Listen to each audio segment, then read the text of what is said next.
Cognitive bias in BOP operations. Whoever thought we'd be talking about cognitive bias and human factors when it comes to BOP operations.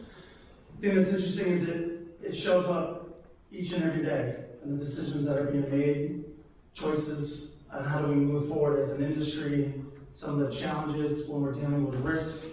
And so when I looked at the outline for the conference, when we're talking about human factors, we're talking about real-time monitoring, we're talking about well control, we're talking about operations. How do we bring all of these things together and really think about how we go about making the decisions that we make each and every day? As I was preparing for this, I was communicating with one of my peers who sent me this great text, and I have to give him credit for this quote. The pretense of knowledge is our most dangerous vice because it prevents us from getting any better. Because we think we know everything there is to know. Or it limits us from moving forward because of the biases we have based on that information. So how does cognitive bias affect our decision-making abilities? It's interesting that the World Economic Forum recognizes 180 different cognitive biases. 180. And being that this is the afternoon of the conference, we're going to go through all 180.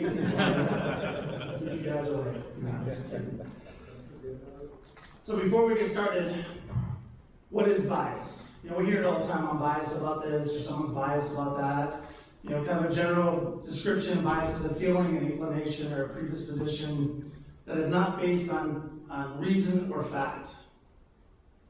And that's part of what I want you guys to focus on as we go through this, is how are we making decisions today?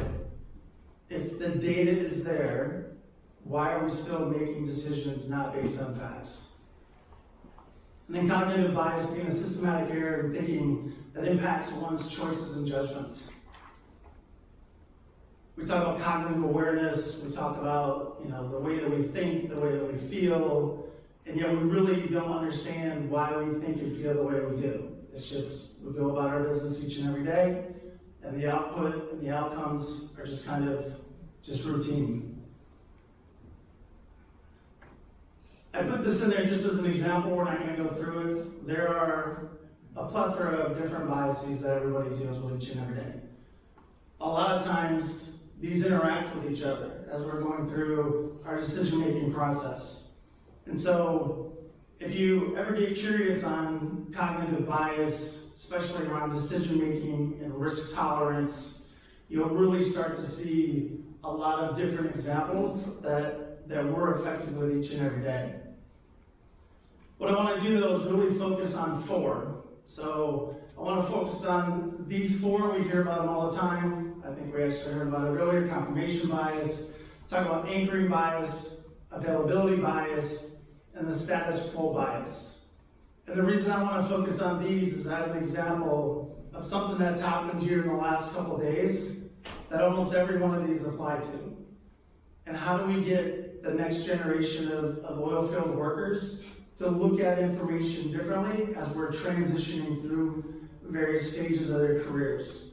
Historically, it's always been, I am the senior Subsea, I am the SME, I will tell you what's important, you will take that information and you will go to work and do what needs to be done. However, what we now learn is that SME might not be right, because he's biased in a certain way in the way he goes about making his decisions, the way he looks at risk, the way he looks at technology. So as we go through them, this case study that I have really ties into the challenges that each of us face each and every day. So we talk about confirmation bias. It's a bias that favors information that confirms our previously existing beliefs or biases. What we think, the information is the confirmation of it. It solidifies the reason we think the way we do. This is the primary reason why people tend to resist changing their minds when they encounter new evidence. Think about that. Technology is evolving each and every day. We see things today with real-time monitoring we've never seen before. We used to look at soap testing off analog gauges. We used to dive the ROV every 3 days and hope that they maybe find something or don't find something. Now in real time, we can make decisions based on what we're seeing in the pressure trends. We can communicate that back to our customers, they can risk assessment, they can analyze it, and then they can understand it, again, in real time, what's the state of the equipment. The problem is, because of the way we think, we fall back to the way it's always been. And that's a challenge that people today are facing as we push forward with technology. So confirmation bias, its impact on decision making, selective exposure. We seek the information that confirms what we believe. If you believe that BOPs are unreliable, you will find every possible piece of information that proves that BOPs are unreliable. On the flip side, if you believe they are reliable, you will find every reason to prove that BOPs are reliable. The problem is, though, over time, as we continue to find the evidence, it supports our beliefs, and it solidifies the way that we think.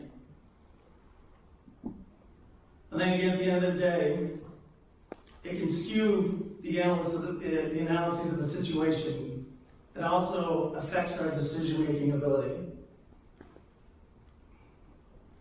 Anchoring bias. I've actually had this one happen to me when it comes to troubleshooting. Because we think about the first exposure that we have to a situation. I see something that's happened in my career, I remember it vividly. The next time I'm presented with a similar situation, my mind goes back to that first situation, and instantly I'm thinking of that, other than thinking of the situation at hand. And again, with this, the challenge is the initial information, even if it's irrelevant or arbitrary, can have a significant impact. You can go about troubleshooting something wrong because you think you know what it is based on previous exposures.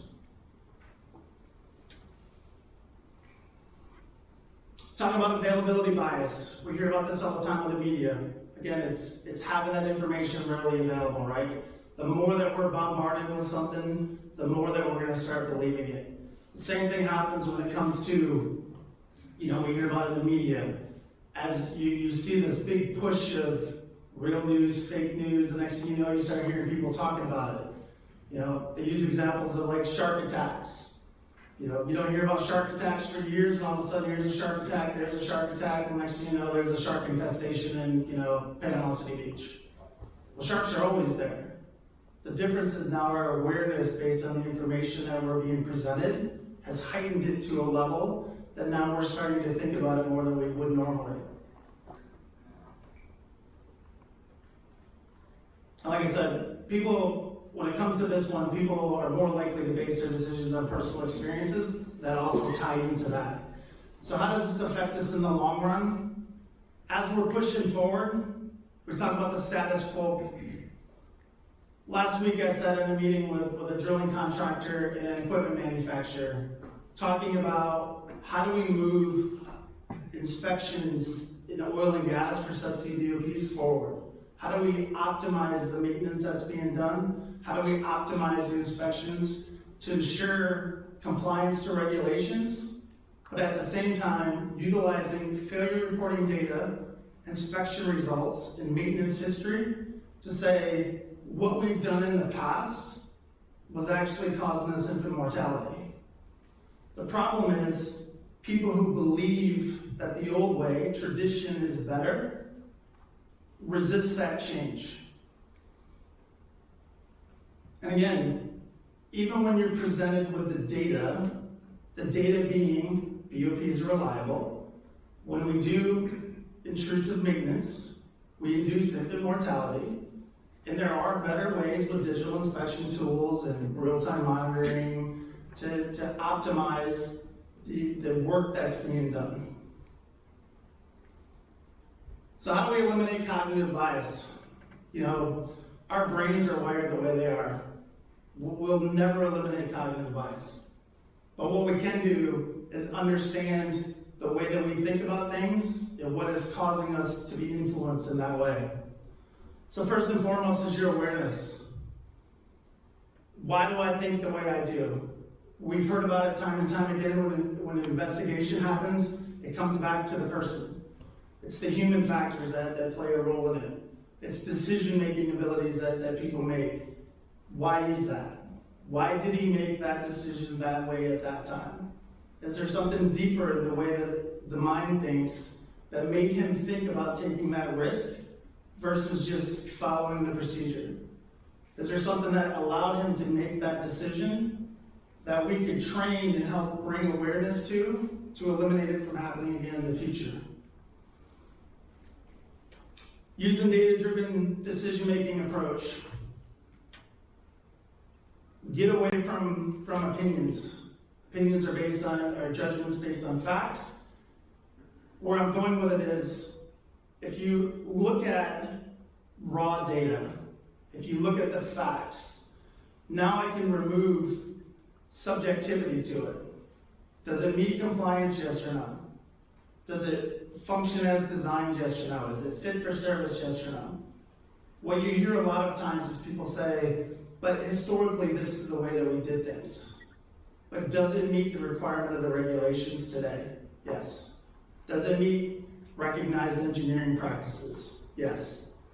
What can I do? What information can I provide you to help you think about this differently, both from a risk standpoint and an operational standpoint?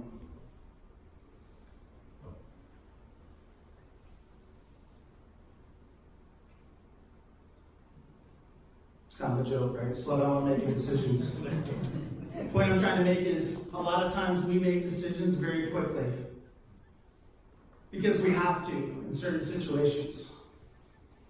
There's a kick. Operationally, something happens. You know, Spanky had a good example this morning to where in that moment, your mind freezes. How do we increase the awareness to think about what happens in that moment? How do we train guys on situational awareness to where when it does happen, they can make the correct decisions in real time? This one's kind of standard, using a structured decision-making review process. I think we all have those in your organizations.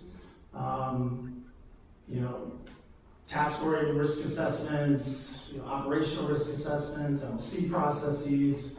But again, the reason I bring this up is, how do we eliminate the thought process that goes into the decisions that we make?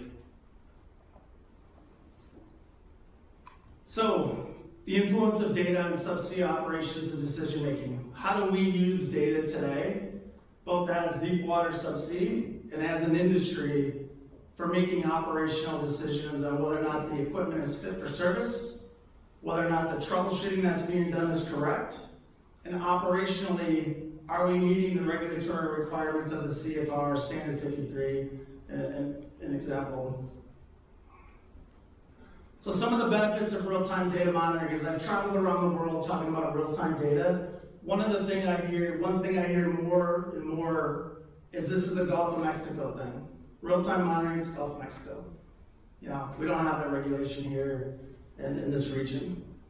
However, when we talk about it, I didn't realize reliability and operational excellence was a Gulf of Mexico thing. I thought it was a global industry thing. So improving situational awareness, I can look at a pressure trend or a BOP screen, and I can tell you in real time what the state of that piece of equipment is. I can tell you when the mud boost valve goes open that there's a leak. I can tell you how big the leak is. I can tell you that the leak only happens on one pod. That situational awareness allows us to make decisions not based on opinions, not based on biases, but based on raw facts. Reduces response time. Historically, the way it used to work for subsea operations when I was working offshore, we normally would see the flow meter start ticking, or we would look at our printout and see that our HPU pumps are coming out more frequently. What's the next thing we do? We dive the ROV. So that could be a few hours waiting on the ROV guys to get prepped, to get in the water. Well, now in real time, looking at data, we can make those decisions very quickly. And with that is the minimization of non-productive time. And I talked about that earlier when it comes to soak testing. When you're looking at the opportunities in the data to tell you the state of the equipment, the understanding of what is that state from a reliability and operational standpoint is something that until 2018, when real-time monitoring started to become something that was more common, you just went off an analog gauge and what the guy in the rig told you. And then the last benefit again is it eliminates the gut feel. Somebody can ask, what is the state of this BOP? And you can show them, this is what it is. I've had it before with conference calls with the US regulator where someone says, well, I just don't have a good feeling about this. Okay, what don't you feel good about? Let me show you the data to show that this BOP is fit for service. Does it have an issue? Yes. Is it a small issue? Yes. Is it isolated to this component? Yes. But let's address your concerns utilizing the data. Pre-deployment soak testing, we heard about it earlier, to me is one of the biggest benefits of real-time monitoring prior to operations. I can tell before a BOP gets in the water if there's a leak anywhere on the system. The challenge though, based on status quo, based on the way we've been trained, based on the way the industry performs, is how do you change that 30-minute soak test into something more detailed that really analyzes what's going on with all the systems? That's a challenge that the industry is facing, moving in one direction or the other. We had a BOP a couple years ago that got pulled to the surface, and the operator said, you're the real-time monitoring company, it's your responsibility to make sure this thing doesn't get deployed with a leak. And I said, okay, if that's the case, give us the go, no go. Let me tell you that that BOP is fit for service. The drilling contractor blessed it with their procedure. We found 24 leaks over the course of 3 days, strictly utilizing real-time data. The challenge is, historically, we look at a gauge. We walk out and we don't see any leaks. Everything's good. The data, on the other hand, tells us a different story. Talked about real-time monitoring outside the Gulf of Mexico. You see it more and more. People understanding what is data showing us, right? You wake up in the morning, I know the state of my BOP before I even roll out of bed in the morning if I really wanted to. Something goes wrong, and instead of historically we're waiting on the rig to make a telephone call to let us know, we can take a look at it and see what it is in real time. CPIPs, continuous prescribed inspection programs. Again, data-driven. 2011, I testified during the Macondo hearings on BOP maintenance, regulations, and compliance to RP 53 at the time. One of the things that was discussed is a continuous inspection program. Because even OEMs at the time said components that were found not to be within specification had to be sent in for recertification. This is pre-Macondo, by the way. So post-Macondo, here comes the five-year, send it into the shop. But 11 years ago, it was taboo to say we're going to keep something in the field. But what's happened? Utilizing data, utilizing thousands of inspections that have been done, utilizing failure reporting from Rapid 53, the industry has identified there's a better way to maintain BOPs, to improve reliability, to ensure operational integrity. I don't have to tear it apart to look at a seal when I can do an operator test and a signature test and understand that the tolerances and the seal is performing, the dynamic seals are performing the way they're supposed to. But historically, it's been disassemble it. A detailed inspection, I'm watching my time. A detailed inspection, we all have our own opinion, our own thoughts of what goes into it. But what is a detailed inspection? It's subjective, right? But if we're using data, and the data says this is the best way to do a continuous prescribed inspection program, why do we as an industry resist it? because we have data that backs it up. However, our comfort isn't there because historically that's not the way we did things. CBM, again, usage-based versus calendar-based, understanding the state of the equipment, utilizing real-time data. We used to pull BOPs to the surface, do a soap test.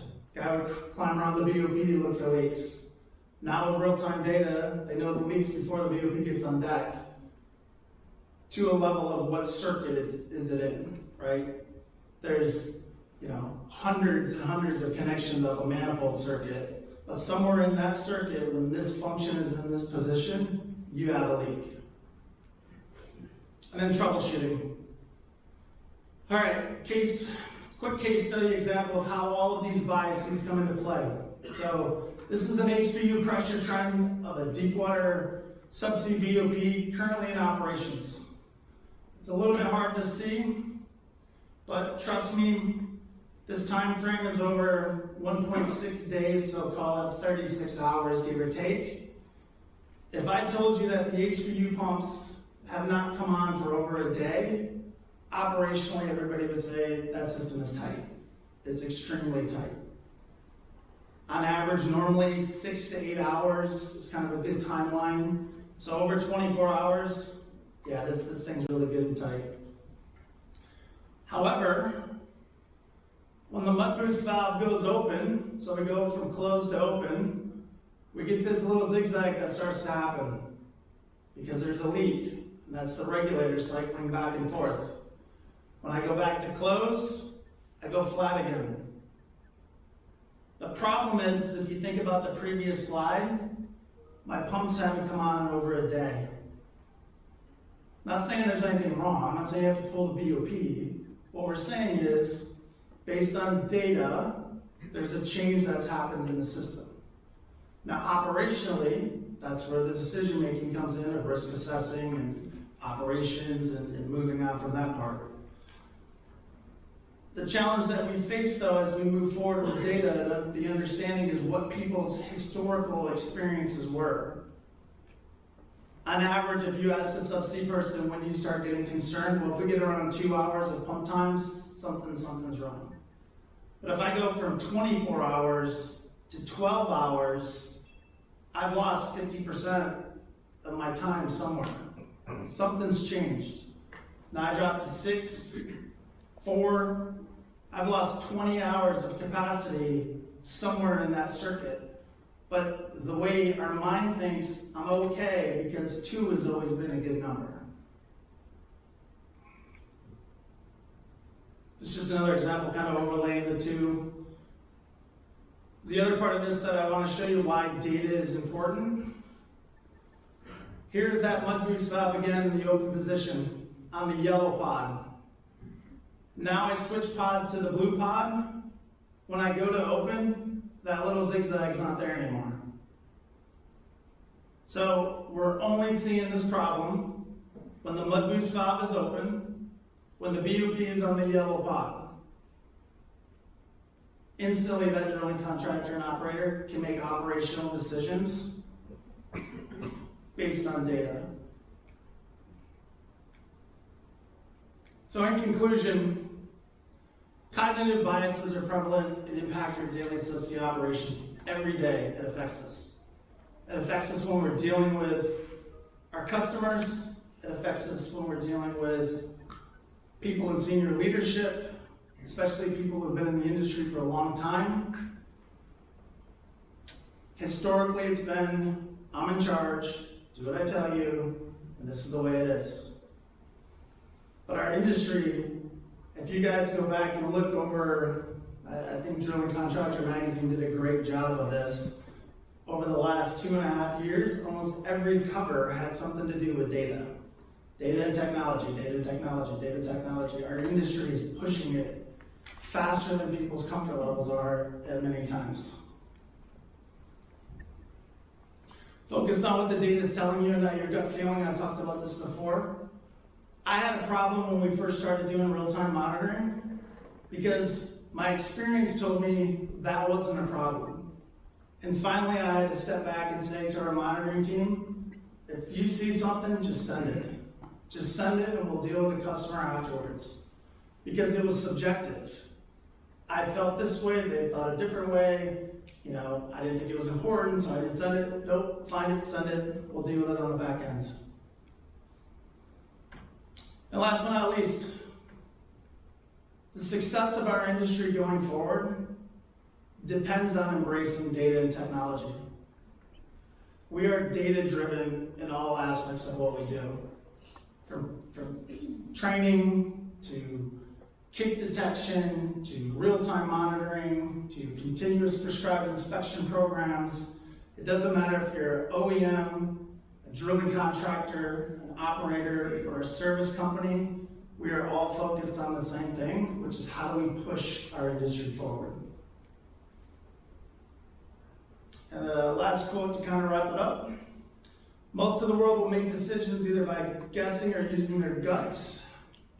They will either be lucky or wrong. The future for us is data, and data is what's going to drive us to the next level. Thank you.